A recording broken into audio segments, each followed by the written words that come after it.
Alam nyo ba guys, dito sa probinsya, basta masipag ka lang ay makakalibre ka na ng mga ganitong klaseng ulam. Kailangan ay maaga ka lang magising o tsempohan mo yung pagbaba ng tubig. Dahil sa mga ganitong klase ng pagkakataon ay naglalabasan yung mga ganitong laman dagat na pwede natin may ulam. At hindi mo na nga kailangan pang bumili or gumastos. Bugatan nga pala ang tawag nila dito sa probinsya ng ganitong klaseng uri ng laman dagat or shell. Masarap nga pala tong sabawan, kahit simpleng luto lang. Kami ang ginagawa namin dito ay ilalagyan lang namin ng pampalasa na asin at betchin. At hindi mo na nga din pala kailangan to masyadong tubigan dahil kusa nagtutubig to kapag nakasalang na siya sa kaldero. At madali lang nga palang kunin to dahil nakabaon lang to sa ilalim ng putikan o sa mga ugat ng puno ng bakaw. At napakaganda nga pala dito sa spot na napuntahan namin dahil hindi na namin kinailangan na lumipat ng ibang lugar dahil dito pa lang sa pinagpepwestohan namin ay sunod-sunod na nga yung nakukuha namin at sadya napakarami talaga.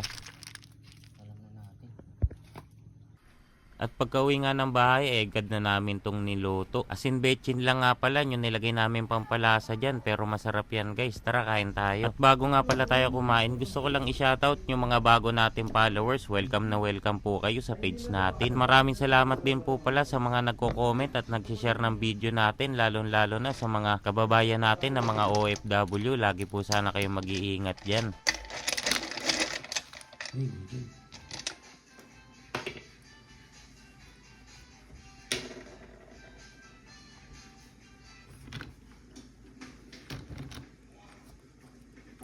Gagalaw pa eh. Gumagalaw pa eh. Nagalaw pa.